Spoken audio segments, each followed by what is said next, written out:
Sports Extra with me, Ahmad Nawaz. Time now to discuss football, the Carabao Cup. It's been a bit disappointing, of course, being a United fan. They lost to West Ham, but we'll be discussing this further. We've been joined by football youth coach and expert Sabeel Hazir. Sabeel, assalamu alaikum. Welcome to Sports Extra. Walaikum assalam. Thank you very much for having me. Right. Talk about the game first of all. And I'm a bit disappointed being a United fan, but I know you're going to have the better of this. But why would you go into a crucial knockout game and not play Cristiano Ronaldo? That's my first question. So obviously the manager has said that because of Ronaldo's age, they will have to manage him a bit more carefully. So they have been talking about his minutes. Obviously they subbed him off in that Champions League game as well. So I think they are just looking to preserve him. But it's not just Ronaldo. If you'll notice in that game, they took off Varane. He didn't start Pogba. There was Fernandes on the bench. So you've taken your whole spine out of that team from defense all the way to your attacker in the form of Cristiano. So when you take your entire spine out and then also you take out one of the two greatest players of all time, you're going to struggle. And especially because against West Ham, it's not like you dominated them in the league. You won 2-1. And also that was because Mark Noble came off to take a penalty completely cold.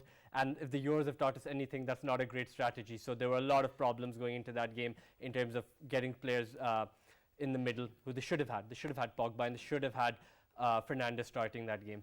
Definitely. I'd agree to that extent that the whole squad, when you see it, looks a bit absurd. But what Sabeel just says, makes me thinking that does that mean United's focus is not the Carabao Cup?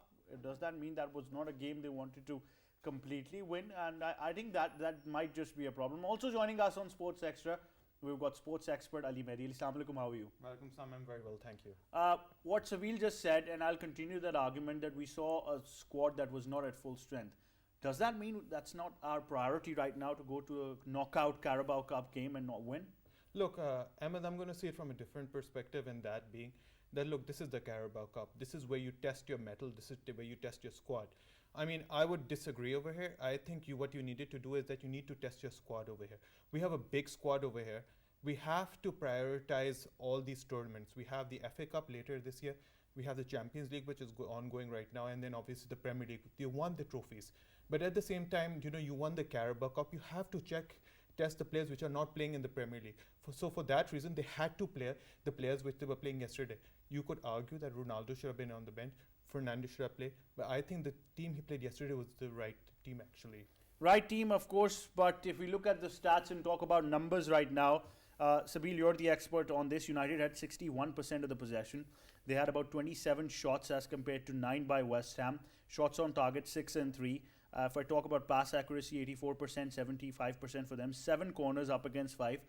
United did have the better share of this game, but when it came to striking abilities, West Ham made it. So the only stat that matters is 1-0 at the end of the day, because that's the result. But yeah, when you are creating chances, we also have to look at the kind of quality of those chances that were being created. Now in the league, you had Ronaldo at the end of a lot of those chances and he was making them Converting them. Yes, exactly. So while I would agree that you need to test your squad, especially when you're playing in a variety of competitions, realistically United do not have the squad to win the Champions League. They don't have the depth Chelsea do or City, and I think a League Cup maybe could have been good for the team, but I do agree that perhaps you should be trying to test these players against them. And they had Sancho, they had Martial obviously has not delivered more. He had one season where he scored 20 plus goals, but he hasn't been delivering throughout his 6-7 years at United. But they had players, and they had, in my opinion, better players on the pitch than West Ham, and that squad should have been able to do it. But again, maybe 1 or 2 players, like I said, in the spine who are regular starters would have made a difference. But yeah, they had so much of the ball but couldn't do much with it at the end of the day. Very true. Ali Mehdi, we've discussed this often, that just getting big names won't fill in the loopholes that United has. And one of them definitely is there that has cost us this game.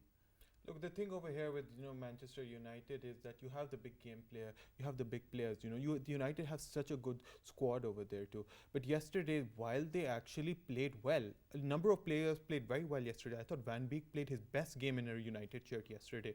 Other players were a bit sloppy, but people have been going on about Van Beek. Other than that, Greenwood came; he was actually exceptional too. There was some star performance yesterday, but at the end of the day, what's important is that you need to find you have to find the ball at the back of the net. They couldn't do. United had a decent game yesterday, but they had such a bad start to the game that actually at the end of the day that costed them. They could never recover from that. They couldn't finish the game, and for that reason now out of the 4 cups they're out of one of the 4 out cups. of one indeed as well. And talking about other games as well, about a team that is not just winning at a consistent level, that has been producing some exceptional football. And I'm talking about Chelsea, who are leading the Premier League table as well. They've won their game against Aston Villa on penalties, but Thomas Tuchel just keeps on surprising me every time I've seen him, Sabeel.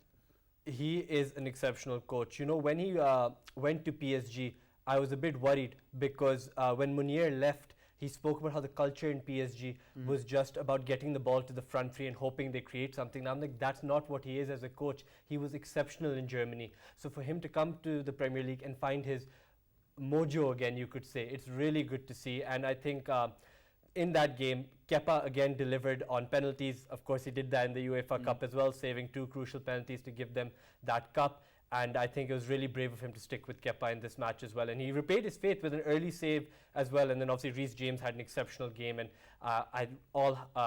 hats off to him. He's done a brilliant job as a manager and won them the Champions League last season, which is the biggest prize in club football. Definitely. I know it went to penalties, but you got to say this was a good fight from Aston Villa as well. I think Aston Villa did very well to equalize, and they took them the full distance yesterday.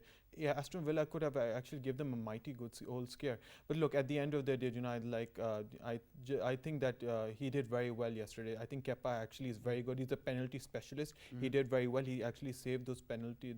He saved the penalties too. So for that reason, I think it was a good test for the Chelsea squad too. But at the end of the day, going forward, Chelsea are going to come up against some big teams, going forward in this competition too.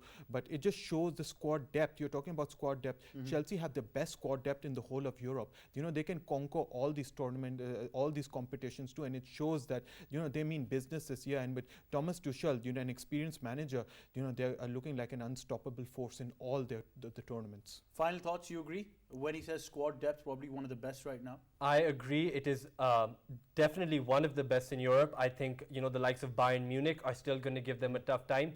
But Chelsea, there's no reason why they can't go far in the cup. I think Real Madrid was the exception, who obviously won it 3 times in a row, back to back. I don't know if Chelsea has that in them, but they definitely have enough squad depth where they can compete. Unlike United, they can realistically compete in the league, in the Champions League, and in the cups. They have enough squad depth to do that. Whether they win all of them, I'm not sure, and I'm thinking perhaps they're prioritizing the league this season.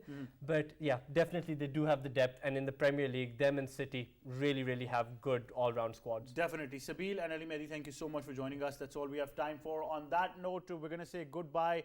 And the Carabao Cup obviously is still there. I understand I might not be more interested in that as well. But nonetheless, it's great football on offer. From me and the entire team, until our next show, it's goodbye for now.